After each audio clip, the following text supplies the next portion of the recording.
네, 이번 시간에는 사업자를 처음 내신 분들이 절세를 하기 위해서 매출과 매입 단계부터 어떻게 준비하면 되는지에 대해서 전체적인 흐름을 한번 말씀드리겠습니다.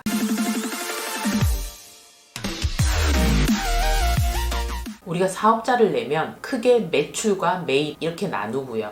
이 흐름은 사업자가 개인 사업자든 법인 사업자든 세금을 계산하는 구조는 크게 매출에서 비용을 뺀 순이익에 대해서 법인세든 소득세율을 곱합니다. 그러면 세금이 나오겠죠. 이 세금에서 국가에서 인정해주는 공제 감면 제도를 활용해서 세금을 추가로 차감하게 되면 최종 납부하실 세금이 나오는 겁니다. 이 계산 구조식에 따라서 간략하게 말씀드리겠습니다. 첫 번째, 매출에 대해서 말씀드릴게요. 우리가 사업자를 낼 때 제일 먼저 고려해야 되는 게 업종과 종목입니다. 내가 어떤 사업을 하느냐에 따라서 사업자를 낼 때 업종 코드를 정하게 되죠. 저번 시간에 말씀드렸지만 이 업종 코드에 따라서 감면 세액공제 제도도 달라지고 또 각종 지원 제도도 달라집니다. 그리고 부가세도 10%냐 0%냐 이런 게 정해지게 됩니다. 엄청나게 중요한 부분이죠. 그래서 사업자를 내시기 전에 반드시 코드 선택을 잘 하셔야 됩니다. 내가 면세 사업자면 매출에 부가세를 아예 내지 않는 사업자이기 때문에 그런 사업자 코드를 정하셔야 되는 겁니다. 면세는 일반적으로 거의 정해져 있기 때문에 코드 선택에 오류가 적으신데요. 그냥 일반 업종의 경우에는 종종 코드 선택을 잘못하시는 경우가 많습니다. 최근의 사례로 예를 들자면 사업자 대표님이 세무서에 가서 사업자 등록을 낼 때 민원실에서 본인의 업종에 대해서 설명을 드립니다. 그러면 민원실 조사관이 업종 코드를 정해주는데요. 이때 설명을 잘 한다고 했는데 듣는 사람 입장에서 어느 부분이 포인트인지 잘못 짚게 되면 이상한 업종 코드가 나올 수가 있는 거죠. 우리 회사는 광고 대행업인데 대표님이 설명을 하실 때 광고 대행을 어떻게 하는지 설명을 하다 보면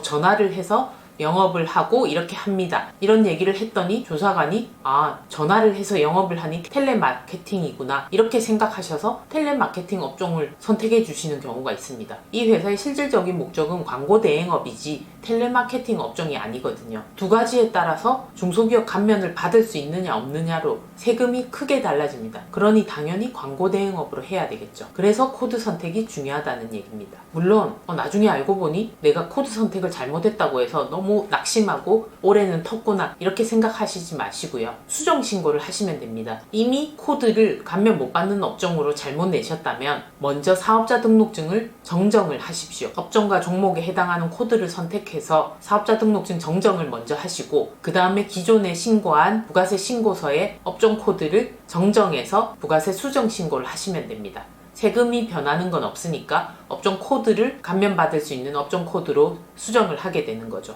이 수정의 시점은 얼마든지 소득세 신고 전에 또는 법인세 신고 전에 가능합니다. 그러니 너무 당황하시지 말고 수정 신고를 하시면 됩니다. 그리고 매출의 종류별로 보시면 세금 계산서 매출도 있고 업종에 따라서는 카드 매출도 있고 현금 영수증 매출도 있습니다. 또 외국에 수출을 많이 하시는 경우에는 명세율 매출도 있을 수 있습니다. 업종 자체가 면세면 면세 매출이 있겠죠. 그리고 제일 중요한 현금 매출도 있습니다. 이 모든 매출의 종류를 잘 파악하셔서 신고를 잘 하셔야 됩니다. 신고를 안 했다가 고의로 누락하는 매출은 어쩔 수 없겠지만 몰라서 누락한 경우는 정말 나중에 안타까운 일이 발생합니다. 둘 다 나중에 적발되었을 때는 세금을 추가로 내고 가산세를 내야 되는 거는 똑같지만 알고 하신 분들은 각오를 하고 하시는 거잖아요. 그런데 모르고 신고를 못 하신 분들이 나중에 이 사실을 알고 엄청난 세금과 가산세를 무는 경우를 많이 봤습니다. 대표적인 게 최근의 사례를 말씀드리자면 중국에서 기계를 사오셔서 국내에 판매하는 업종이 있었습니다. 당연히 국내에 판매하기 때문에 세금계산서 발행은 잘 하고 계셨죠. 그런데 세무서에서 소명을 하라고 날라온 거죠.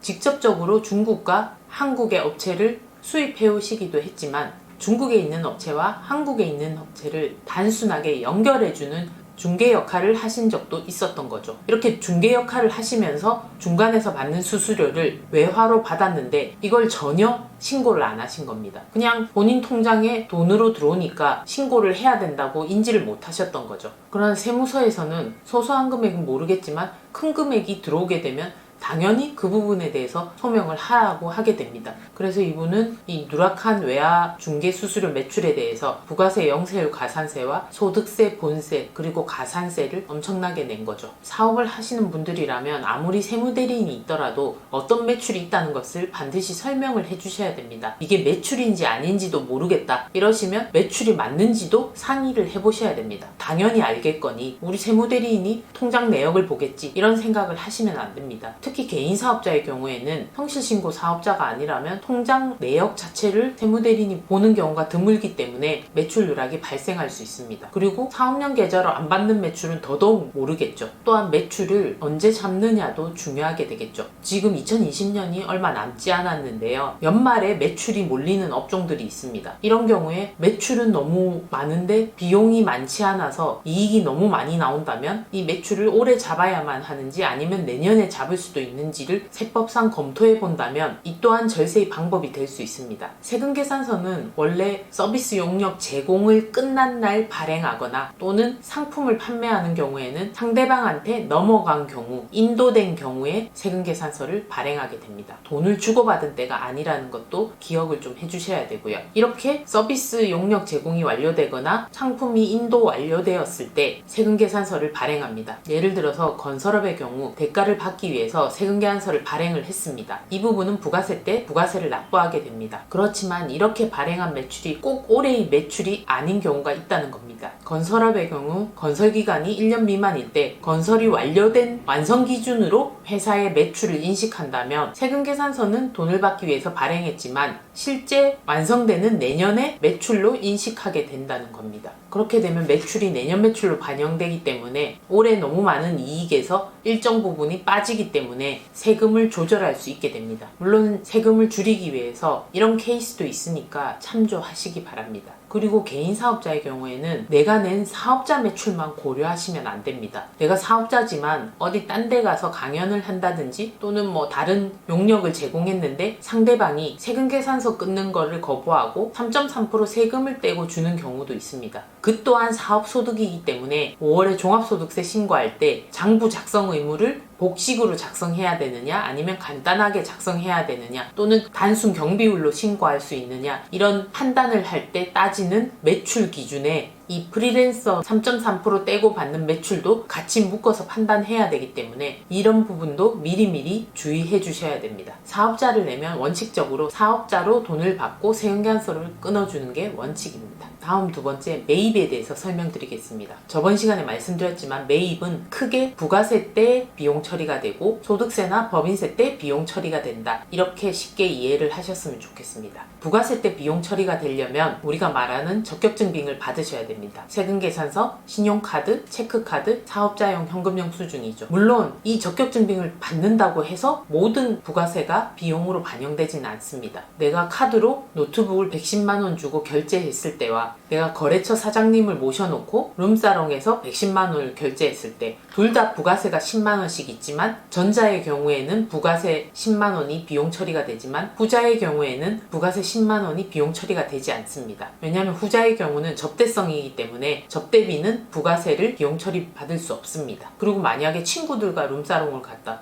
이거는 룸사롱도 문제지만 사업 관련된 비용이 아니겠죠. 그래서 그런 경우에도 부가세 비용 처리를 받을 수가 없습니다. 그리고 사업용 차량에 대해서 수리비가 110만 원 들어서 카드 결제를 하셨다고 하더라도 이 차 자체가 경차거나 9인승 넘는 승합차거나 화물차거나 이런 경우가 아니라면 부가세 비용 처리 받으실 수 없습니다. 대신에 100만 원이 아니고 전체 금액인 110만 원에 대해서 소득세나 법인세 때 비용 처리가 됩니다. 그래서 이렇게 적격증빙을 받아서 부가세 때 비용 처리되는 부분을 빼고 난 나머지 금액은 소득세나 법인세 때 비용 처리가 되는 거고요. 즉 110만 원에서 100만 원이 비용 처리가 된다는 거죠. 그리고 전혀 부가세와 상관없는 인건비, 기타 간이형 수증의 증빙, 해외에서 쓰신 증빙 등이 소득세나 법인세 때 비용 처리가 되게 됩니다. 인건비의 경우에는 실제로 가족들이 근무했다면 당연히 인건비 신고를 하셔서 비용 처리를 하셔야 됩니다. 그리고 요즘은 전자상거래업 등을 많이 하셔서 사업장을 굳이 임차하지 않고 집에다가 사업자를 내는 경우가 있는데요. 이때 집을 월세로 살고 계시다고 해서 이 월세를 비용 처리는 할 수가 없습니다. 처음에도 말씀드렸지만 대전제가 사업 관련된 비용이어야 됩니다. 집은 이미 주거 목적으로 하고 계시기 때문에 아무리 거기다가 사업자를 내신다고 하더라도 할 수가 없습니다. 그리고 사업 관련된 비용인지 구분하기 애매하시다 이렇게 말씀하시는 분들이 있는데요. 여자 사장님들이 카드를 쓰신 내용 중에 화장품을 산 것들은 일반적으로 사업 무관으로 비용 처리가 안 되지만 승무원 학원 같이 메이크업 관련된 도구를 무조건 사업 목적으로 이용하시는 곳은 당연히 부가세 때 비용 처리도 되고 소득세 때 법인세 때 비용 처리도 됩니다. 이렇게 매입 관련된 비용을 충분히 챙기신다면 첫 번째로 말씀드린 매출에서 비용을 빼고 난 순이익이 최대한 적게 나오게 되겠죠. 그래서 이 순이익에서 개인 사업자의 경우에는 종합소득공제, 즉 부양가족공제나 기타 공제를 빼고 세율을 곱하는 거고요. 법인 사업자의 경우에는 여기에 법인세율을 곱하게 됩니다. 이렇게 해서 세금이 끝나는 게 아니고 밑단계에서 세액 감면과 세액 공제를 해주게 됩니다.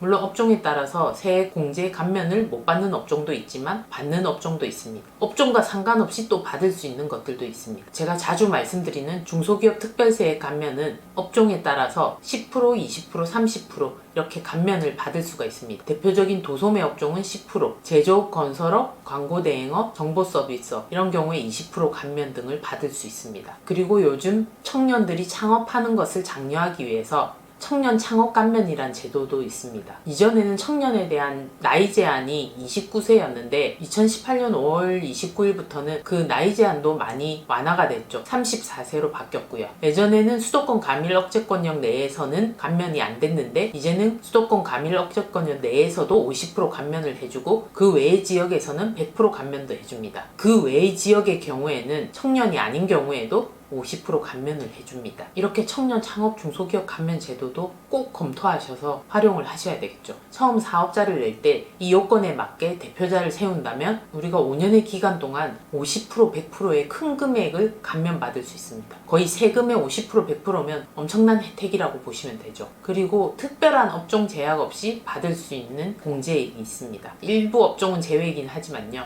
고용증대세액 공제라는 게 있는데요. 여기서는 만 29세 이하의 청년을 채용을 했을 때 전년 대비해서 우리 사업장의 고용 인원이 증가한다면 청년이면 1,100만원, 청년이 아닌 경우에는 700만원 세액공제를 받을 수 있습니다. 물론 인원이 감소하면 추징당하기 때문에 인원관리도 잘 해주셔야 됩니다. 여기랑 덧붙여서 사회보험료 세액공제도 있습니다. 직원을 뽑아서 그 직원에 대해서 회사가 50% 부담하는 4대 보험료에 대해서 공제를 해주는 거죠. 물론 이런 세액공제 등은 가족의 경우에는 해당이 되지 않습니다. 우리가 지원받는 일자리 안정지원금도 가족의 경우에는 해당이 안 되죠. 실제로 근무하는 경우에는 좀 억울한 경우가 있지만 일단 제도 자체에서는 빠지는 경우가 대부분입니다. 이번 시간에는 세금 계산 구조에 따라서 세금이 각 단계에서 어떻게 절세가 될 수 있는지에 대해서 전반적으로 알아보았습니다.